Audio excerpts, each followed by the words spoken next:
Hello प्यारे दोस्तों, स्वागत है आप सभी का इस प्यारे से यूट्यूब प्लेटफॉर्म में। तो स्टूडेंट्स, आज हम पढ़ने वाले हैं इकाई का अंक। तो इकाई के अंक को पढ़ने से पहले इसके कुछ बेसिक फॉर्मूले हम जान लेने चाहिए, यूनिट डिजिट से संबंधित, जिनसे पेपर में क्वेश्चंस बनते हैं। प्रथम प्राकृत संख्याओं का योग n into n + 1/2, उनके वर्गों का योग n into n + 1 into 2 n + 1/6, उनके घनों का योग n into n + 1/2 का होल स्क्वायर, विषम संख्याओं का योग, विषम प्राकृत संख्याओं का n², सम प्राकृत संख्याओं का n into n + 1। तो कुछ बेसिक फॉर्मूले हैं जिनसे पेपर में क्वेश्चंस बन सकते हैं।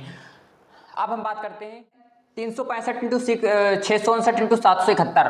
तो इसका यूनिट डिजिट फाइंड करना है हमको। तो यूनिट डिजिट के लिए क्या करना होता है कि एक्सप्रेशन के यूनिट डिजिट का मल्टीपल। अगला कॉन्सेप्ट क्या कहता है कि टोटल डिजिट्स कितने होते हैं, 0 से 9 तक लेकर हमारे टोटल डिजिट्स होते हैं। तो हमारा अगला कॉन्सेप्ट यूनिट डिजिट पर बेस्ड है। तो यूनिट डिजिट के लिए क्या होता है कि जब कोई नंबर होता है, पहले तो कोई नंबर होगा, उसमें कुछ डिजिट्स होंगे, तो उसका जो यूनिट प्लेस पर जो डिजिट होगा उनमें से 0 से 9 में से ही कोई तो एक ही डिजिट होगा ना, इसके अलावा तो कोई डिजिट आ नहीं जाएगा इसका यूनिट प्लेस पर।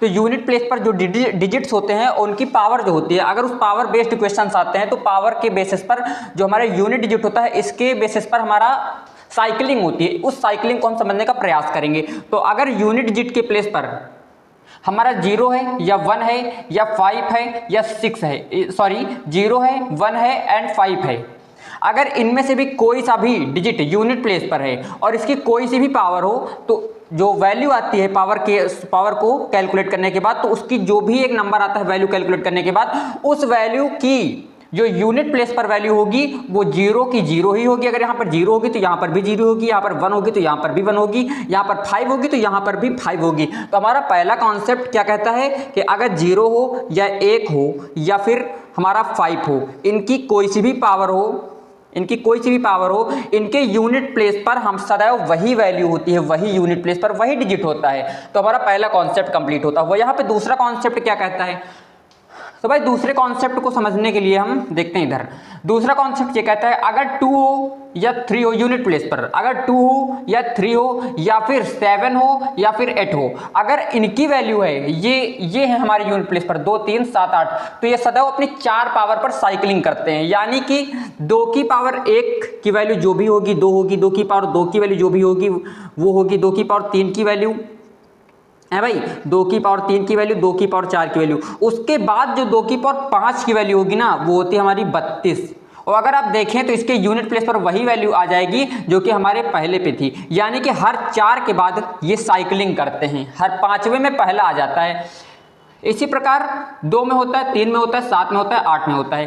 तो यहाँ से हमारा क्या हुआ, 0 कंप्लीट हो गया एंड 1 कंप्लीट हो गया एंड 5 कंप्लीट हो गया, 2 कंप्लीट हो गया, 3 कंप्लीट हो गया, 7 कंप्लीट हो गया, 8 कंप्लीट हो गया। यहाँ पे मेरा बचा क्या, 6 भी कंप्लीट हो गया भाई। 6 भी इसी में आता है, 6 की कोई सी भी पावर हो तो उसकी यूनिट प्लेस पर जो वैल्यू होती है सदैव 6 होती है। हमारा बचता है उसके बाद 4 एंड 9। 4 एंड 9 जो होता है इनकी एक अलग प्रवृत्ति होती है। 4 एंड 9 इनके ऑड एंड इवन पावर पर वैल्यू जो है टर्मिनेट करती है। तो 4 की ऑड पावर पर जो वैल्यू होती है उसकी यूनिट डिजिट जो होता है उसका 4 ही होता है एंड इवन पावर पर जो होता है वो 6 होता है। किसके लिए, 4 पर। ये ऑड के लिए होता है, आप याद कर सकते हैं इस तरह की 4 की पावर 1 तो 1 ऑड है तो वैल्यू 4 हो जाएगी, 1 4 की पावर 2 2 इवन है तो 4 चुके 16 तो इसकी 6 हो जाएगी। 9 का इसी तरह, 9 के ऑड के लिए 9 की वैल्यू यूनिट डिजिट 9 रहेगा, सॉरी हाँ ऑड के लिए 9 रहेगा एंड इवन अगर हो जाएगा तो इवन के लिए हमारा 1 आ जाएगा। तो इस प्रकार से हमारे 0 से 9 तक की साइकिलिंग हमने समझ लिया। पहला क्वेश्चन क्या कहता है, हमारा पहला क्वेश्चन कहता है 225 की पावर 66 की पावर 33 का यूनिट डिजिट हमें फाइंड करना है। तो हमने आपको क्या बताया था, हमने आपको बताया था कि 0 1 5 और 6 अगर यूनिट प्लेस पर हो तो उसकी कोई सी भी पावर हो उसका यूनिट डिजिट नहीं बदलता है, यानी कि इसका क्या हो जाएगा, इसका 5 हो जाएगा। सेकंड क्वेश्चन हमारा क्या कहता है, सेकंड क्वेश्चन बड़ा ही टफ लग रहा है देखने में, लेकिन टफ है नहीं ये, क्योंकि आपको क्या पता है, मैंने आपको क्या सिखाया, ये जो 5 है, 5 की कोई सी भी पावर हो उसका यूनिट प्लेस पर वैल्यू सदैव 5 होती है। तो इसके यूनिट प्लेस पर हमारी वैल्यू 5 आएगी एंड 6 को भी मैंने यही बताया था कि 6 के प्लेस पर 6 की कोई सी भी पावर हो यूनिट प्लेस पर सदैव वैल्यू कितनी आएगी, वैल्यू सदैव ही 6 आएगी। अब जब इनका मल्टीपल करेंगे हम तो 5 छक्के 30, अब 30 का यूनिट प्लेस क्या हुआ 0, अब 0 को किसी से भी मल्टीप्लाई कर दो यूनिट प्लेस पर सदैव 0 ही रहेगा, यानी कि इसका आंसर नंबर कुछ क्वेश्चन। तो मैंने क्या बताया था 4 एंड 9 ये जो है अपने इवन एंड ऑड प्लेसेस के इवन एंड ऑड पावर के अनुसार बदलते रहते हैं। इसकी अगर पावर ऑड है तो 9 आएगा, इवन है तो 1 आएगा। तो हम देखते हैं 9 के लिए अगर यूनिट प्लेस पर 9 वैल्यू है और इसकी पावर क्या है 53 की पावर 52। मैंने आपको एक कॉन्सेप्ट नहीं बताया कि अगर कोई भी वैल्यू है अगर वो इवन है तो इवन की पावर चाहे इवन हो ऑब्लिक ऑड हो, है इसकी वैल्यू जो आएगी इसकी वैल्यू सदैव इवन आएगी। एंड अगर ऑड है ऑड की पावर इवन ऑब्लिक ऑड कुछ भी हो इसकी जो वैल्यू आएगी सदैव ऑड आएगी, मतलब जो अंदर होगा यही आएगा, वैल्यू पावर कोई मैटर नहीं करती ना। तो अब हम देखते हैं क्या 259 9 की पावर 53 की पावर 52, तो 53 क्या है ऑड है, ऑड की कोई सी भी पावर हो वैल्यू सदैव ऑड आएगी। तो 9 की पावर ऑड है तो वैल्यू क्या आ जाएगी भाई 9 आ जाएगी सदैव। तो answer number A. Second question हमारा क्या कहता है 264 की पावर 64 की पावर 64। अब यहाँ पे 64 क्या है भाई 64 है हमारी इवन, इवन की पावर कोई सी भी हो सदैव वैल्यू इवन आएगी। तो 4 की पावर अगर इवन हो तो मैंने आपको क्या बताया था 4 की पावर 2 पे चले जाओ, कितना होता है भाई 16, 16 का क्या होता है 6। तो आंसर नंबर ए। कॉन्सेप्ट हमारा पावर पर है भाई, कोई सी भी पावर हो ये अपने 4 पर इसकी 4 साइकिल के बाद ये अपने आप को साइकिलिंग करती रहती है। जैसे हमारा 0 है, हमारा 1 है, हमारा 5 है, हमारा 6 अपने आप को किसी भी पावर पर बदलने नहीं देते अपने यूनिट प्लेस को। हमारा 9 है, हमारा 4 है, ये अपने आप को सिर्फ 2 पर साइकिलिंग करते हैं, पहले इवन फिर ऑड फिर इवन फिर ऑड, 2 पर अपने आप की इनकी साइकिलिंग चलती रहती है। और हमारा जो 2 3 7 8 इनकी साइकिलिंग 4 पर होती है। 4 पर कैसे होती है, जो 2 की पावर 1 की वैल्यू होती है, 2 की पावर 2 की वैल्यू होती है, 2 की पावर 3 की वैल्यू होती है, 2 की पावर 4 की वैल्यू, इतनी जो वैल्यूज होती है ना उसके बाद 2 की पावर 5 आएगा भाई ना, जो 2 की पावर 5 आ जाएगा इसकी वैल्यू पता क्या होती है, इसकी वैल्यू 32 होती है। तो 32 का जो 2 यूनिट प्लेस है ये पहले की यूनिट प्लेस के बराबर है। उसके बाद 2 की पावर 6 होती है ना, 2 की पावर 6 का होता है 64 है, और 64 का यूनिट प्लेस जो 4 होता है ना वो 2 की पावर 2 के यूनिट प्लेस के बराबर होता है। जो 2 की पावर 3 होता है ना इसी प्रकार इसका 8 आता है, तो यानी कि 2 की पावर जो 7 होता है ना इसका जो वैल्यू आती है इसके भी यूनिट प्लेस पर 8 ही रहता है। तो ये होता है हमारा क्या साइकिलिंग का कॉन्सेप्ट। यानी कि अब ये बोल सकते हैं कोई सी भी पावर हो ये अपने जो इसका बेस होता है इसके 9 पावर पर इसको साइकिलिंग कराती है। यानी कि हम p/4 का कॉन्सेप्ट लगाते हुए इन सभी क्वेश्चंस को सॉल्व कर सकते हैं। अब इसके कुछ बेसिक से रूल है, इनको पहले समझिए। अगर हम किसी पावर को 4 से डिवाइड करेंगे तो उनका जो रिमाइंडर होगा उस रिमाइंडर को इसकी पावर इसके स्थान पर उस रिमाइंडर को मान लेंगे, वो वही रिजल्ट देगा जो ये देगा। उसका यूनिट प्लेस और इसका यूनिट प्लेस इक्वल आएगा, इसलिए हम उसको ले लेंगे है भाई। तो उस प्रकार से हम क्वेश्चन का यूनिट प्लेस आसानी से निकाल सकते हैं, यूनिट डिजिट। और अगर एक बात का आपको और ध्यान रखना है, अगर ये जो वैल्यू है ना इसकी पावर वाली अगर 4 से पूरा का पूरा कट जाए और रिमाइंडर 0 आ जाए तो 0 के स्थान पर हम क्या लेते हैं 4 लेते हैं। एक बात और, अगर हम अपना यूनिट प्लेस की वैल्यू निकाल लें, अगर यूनिट प्लेस की वैल्यू निगेटिव आ जाए तो उसमें सदैव 10 जोड़ देते हैं, फिर उसके बाद जो पॉजिटिव वैल्यू आएगी, क्योंकि यहाँ पे कोई डिजिट ही होगा ना, जब 10 पे जोड़ेंगे तो एक सिंपल सा पॉजिटिव डिजिट आ जाएगा, तो वो हमारा क्या हो जाएगा यूनिट प्लेस की वैल्यू हो जाएगी। अब हम देखते हैं क्वेश्चंस को। पहला क्वेश्चन हमारा क्या कहता है 217 की पावर 413। अब 217 की पावर अगर 413 को निकालेंगे तो इसको हम 4 से डिवाइड करेंगे। अगर 4 से डिवाइड करेंगे तो 4 को डिवाइड करने का रूल क्या होता है, लास्ट के 2 डिजिट। तो यहाँ पर क्या आ जाएगा हमारे पास 1 आ जाएगा, यहाँ पर डिवाइड करेंगे तो 3 आ जाएगा, यहाँ पर भाई 44 गेट चुके 44 3 बचेगा, यहाँ पर पूरा चला जाएगा 0 आ जाएगा तो 0 का स्थान पर 4 ले लेंगे, यहाँ पर कितना जाएगा भाई पूरा चला जाएगा तो पूरे के स्थान पर 4 ले लेंगे। इसकी पावर 1 तो वैल्यू 7 हो जाएगी। एंड 9 की पावर क्या है भाई ऑड है हमारी, तो ऑड के लिए क्या होता है ना 9 ही होता है ना। उसके बाद 4 की कोई सी भी पावर हो उसकी वैल्यू 4 ही होती है। उसके बाद 2 की कौन सी पावर है 4, 16 मीन्स 6, 6 चौके 24 आया क्या 4, 9 चौके 36, 6 6 सत्ते 42, 42 का यूनिट प्लेस 2।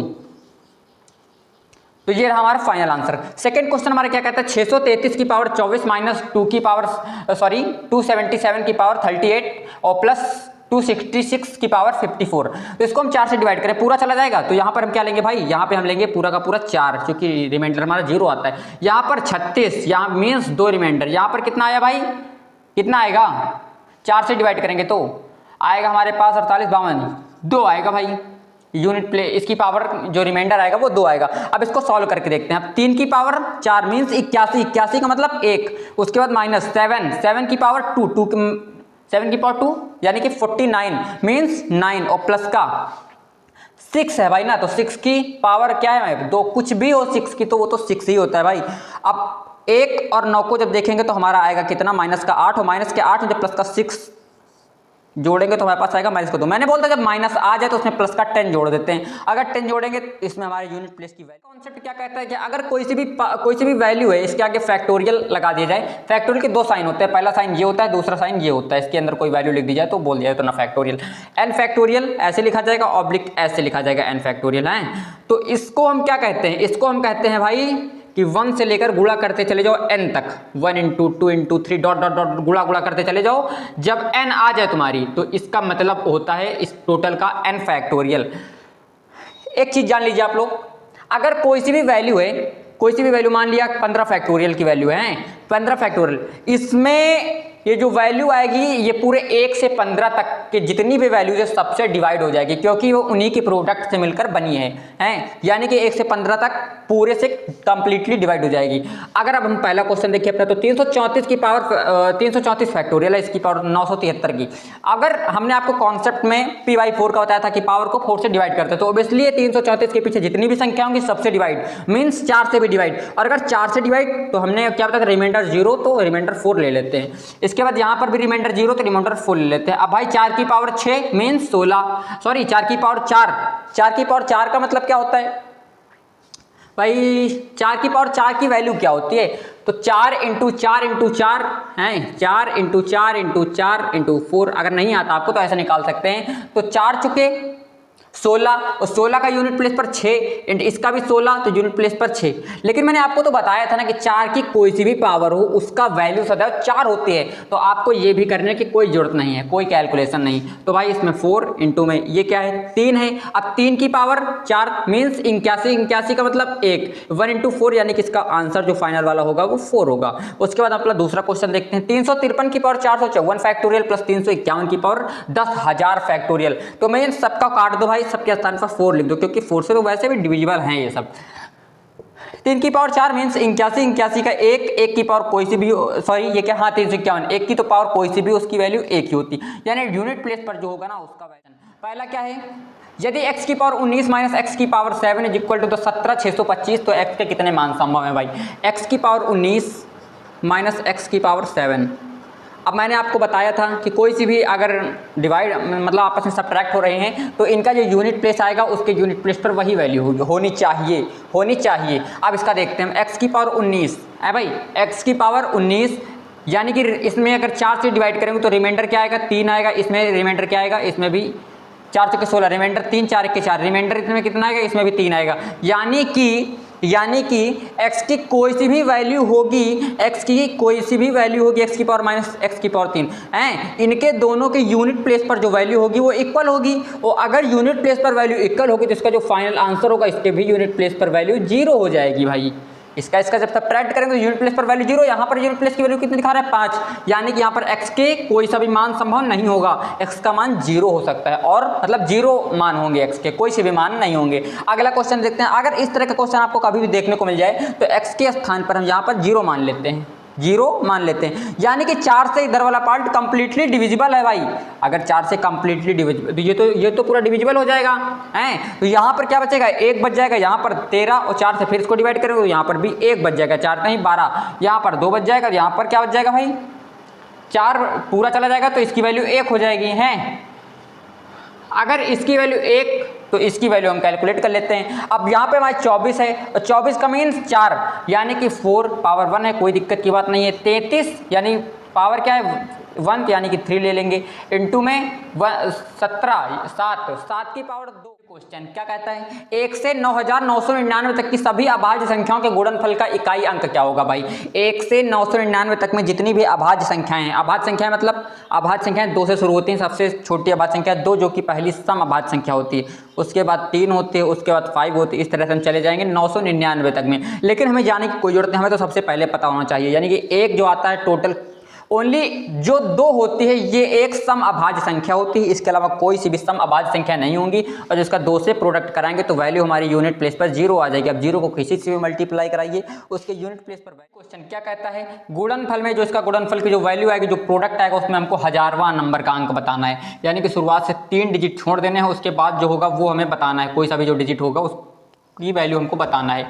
तो इसमें क्या होगा भाई, इसमें ये होगा कि हमको पहले 1000 इसमें बना देना है। 1000 बनाने के बाद जब 1000 बन जाएगा उसके बाद जो बनेगी, जो डिजिट होगा हमारा, वो हमारा यूनिट प्लेस पर डिजिट माना जाएगा। यहाँ क्योंकि ये पूछ रहा है 1000वां अंक, तो भाई 5 की पावर 3, हमको 5 की पावर हम 3 बाहर कर लेंगे, 2 की पावर 3 हम बाहर कर लेंगे। इसका जब प्रोडक्ट कराएंगे तो 1000 आ जाएगा, 1000 आ जाएगा। अब इसको छोड़ दीजिए, इसके अलावा जिसमें 2 की जितनी पावर बची हो इसके यूनिट प्लेस की वैल्यू निकाल लीजिए। 2 की पावर बची हमारे पास 998 है, इसमें 3 वैल्यू घटाएंगे तो। अब इसको 4 से डिवाइड करने के तो 4 दूनी 8, 4 चौके 16, वैल्यू 2 आई, इसकी पावर 2, रिमाइंडर 2 बचा, 2 की पावर 2 की। क्या कह रहा है, यदि a एक धनात्मक पूर्णांक हो तथा a स्क्वायर का इकाई अंक 9 हो तब a तथा a+1 का होल स्क्वायर का इकाई अंक हमारा 4 हो, और तब a+2 का इकाई के होल स्क्वायर का इकाई अंक हमसे पूछा जा रहा है। आप ध्यान दीजिए, बोल रहा है कि a की वैल्यू जो होगी 0 से 9 तक में ही कोई सी भी होगी। ये तो हमको पता है भाई, इतने डिजिट होते हैं तो इतनी होनी है। अब हमको बोल रहा है कि a स्क्वायर का इकाई अंक 9 है। अब कितने के स्क्वायर का इकाई अंक 9 होता है, या तो 3 के स्क्वायर का इकाई अंक 9 होता है, या फिर 7 के, 7 7 49 इकाई अंक 9, या तो 3 हो सकता है या फिर 7 हो सकता है। अब इसके आगे क्या बोल रहा है, a+1 का होल स्क्वायर का इकाई अंक 4 हो। अगर हम 3 + 1 के होल स्क्वायर देखें भाई तो क्या आएगा 4, और 4 का होल स्क्वायर 16, यानी कि यूनिट प्लेस पर वैल्यू 6, लेकिन बोल क्या रहा है 4 होगी। यानी कि अगर हम इस पे देखें तो 7 + 1 8, और 8 का होल स्क्वायर 64, 64 का यूनिट प्लेस 4, यानी कि हमारी जो वैल्यू होती है a की, ये वैल्यू क्या होती है भाई, हमारी वैल्यू होती है ये 7। और अगर हम 7 को देखें, अब यहाँ पे रख के कैलकुलेट करें तो 7 2 9, 9 का वर्ग 81, 81 का मतलब 1, तो इसके यूनिट प्लेस पर वैल्यू जो होगी वो 1 होगी। तो आशा करते हैं, उम्मीद करते हैं आप सभी को सारे क्वेश्चन समझ में आएंगे। वीडियो अच्छा लगा हो तो वीडियो को लाइक और चैनल को सब्सक्राइब जरूर कीजिएगा। So thanks for watching guys.